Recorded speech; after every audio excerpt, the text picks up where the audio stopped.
সকলকে স্বাগত জানাচ্ছি কালবেলা স্পোর্টসে। কিছুক্ষণ আগেই এক বিস্ফোরক তথ্য দিয়ে গেলেন বিসিবির মিডিয়া বিভাগের চেয়ারম্যান। বাংলাদেশকে নাকি আইসিসি 3 দিনের আলটিমেটাম দিয়ে দিয়েছে, এর মধ্যেই জানাতে হবে তারা ভারতে গিয়ে বিশ্বকাপ খেলবে কিনা। যদি বাংলাদেশ রাজি না হয় সেক্ষেত্রে বিশ্বকাপে অংশ নিতে পারে স্কটল্যান্ড। এমন গুঞ্জন ভারতীয় মিডিয়া থেকে আস্তে আস্তে ছড়িয়ে পড়তে শুরু করে বাংলাদেশি গণমাধ্যমগুলোতেও। তবে সব কিছুর যেন ডানা ঝেঁটে ফেলে দিল বিসিবি। তিনি স্পষ্ট করেই জানিয়ে দিয়ে গেলেন এমন কোনো সিদ্ধান্ত বাংলাদেশকে জানায়নি আইসিসি।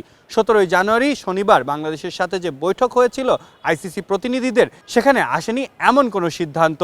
17 জানুয়ারি আইসিসির সাথে যে বৈঠক বাংলাদেশের হয়েছিল সেখানে এমন কোনো সিদ্ধান্ত বা কোনো কিছু বিসিবিকে জানানো হয়নি। তারা মিটিং শেষে বলে গেছেন তারা যাবেন, ভাববেন, বিস্তারিত সিদ্ধান্ত নেবেন, পরবর্তীতেই বাংলাদেশকে জানানো হবে।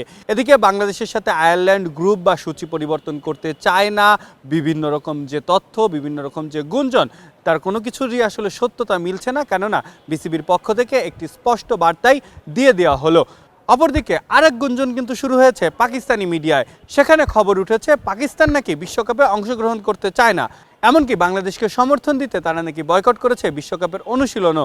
তবে সেই গুঞ্জনকেও আসলে খুব একটা পাত্তা দেওয়া যাচ্ছে না, কারণ আরব আমিরাত ভিত্তিক এক সংবাদ মাধ্যম দাবি তুলেছে পাকিস্তান ভিত্তিক সবথেকে একটি নির্ভরযোগ্য সূত্র তাদের জানিয়েছে এমন কোনো কিছুই আসলে পাকিস্তানে হচ্ছে না।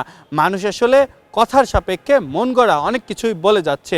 যেহেতু পাকিস্তানের সব কিছুই পূর্ব নির্ধারিত, তারা শ্রীলঙ্কাতেই তাদের বিশ্বকাপের সবগুলো ম্যাচই খেলবে, তাই তাদের বিশ্বকাপ বয়কট করার কিছু নেই বা এমন কোনো চিন্তাভাবনা নেওয়ারও কোনো কিছু নেই। সব মিলিয়ে পরিস্থিতি কিন্তু আরও ঘোলাটে হয়ে যাচ্ছে। তবে বিসিবি এখনও তাদের সিদ্ধান্তে অনড়। তারা ভারতে গিয়ে খেলতে চায় না, বদলি হিসাবে তারা চায় অন্তত শ্রীলঙ্কাতে গিয়েও হলেও বিশ্বকাপটা খেলতে।